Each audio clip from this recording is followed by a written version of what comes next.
Order. I call Catherine Delahunty.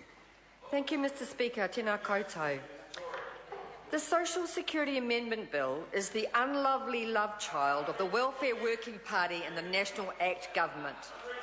And it's a polite description to call it misguided. And I'd like to go back to Michael Joseph Savage, and the 1964 original Social Security Bill emerged from the realisation that some people at some time in their lives need state support. And the statistics make it very clear, Mr Speaker, that is often in a matter of months rather than years. So I'm not sure what this beat-up is all about. But it's clear that the original bill recognised, the Middle Act, recognised terms that we might now find archaic, like woman alone or disabled or invalid's benefit. And some of those names are disempowering in contemporary terms. But what was behind it was the recognition that the state has a role in supporting people who are sick, who are caring for children or caring for other people. That's actually a valid thing to do.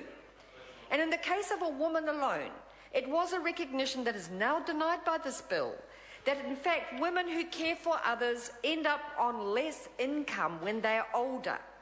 And a simple fact of pay inequity and the voluntary work they do often means they have less money. And so that benefit's gone. There is no guilt if you are a working parent, but equally there is no guilt if your work is at home. So let's forget about guilt and get real about what is going on for parents.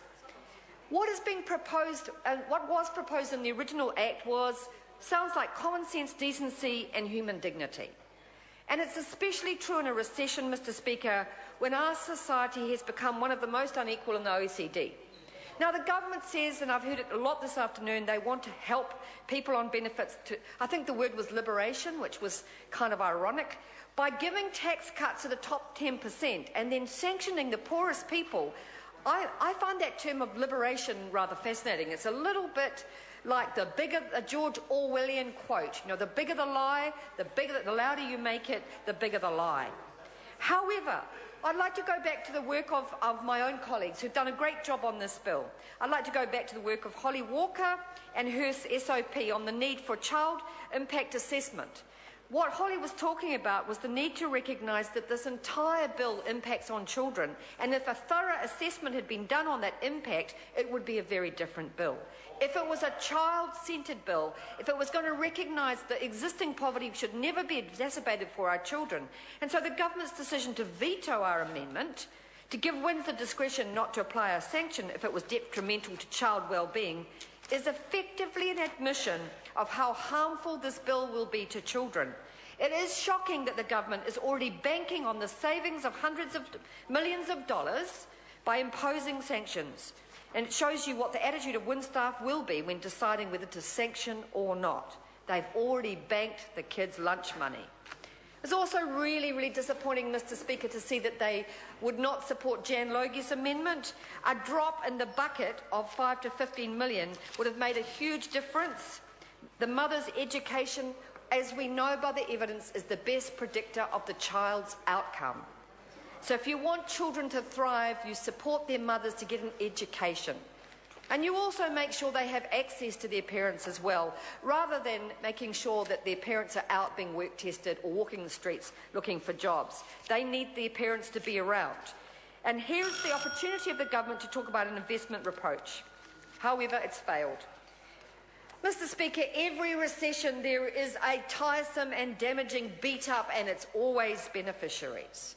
No one pretends that living on the benefit's easy, even in the good times. The Green Party believes in job creation and educational opportunity, not work testing for the non-jobs and cuts to what is currently a pittance. What saddens me about this bill is that children, women, disabled people and others who are under attack and can be sanctioned cannot actually fight back.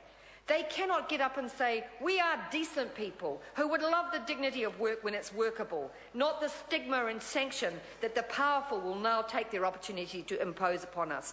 Mr Speaker, the bill is unworkable in parts of the country. Work and income already know it's unworkable, so really the whole thing is what I'd call a giant non-step in the wrong direction, and it's a fiasco. Thank you.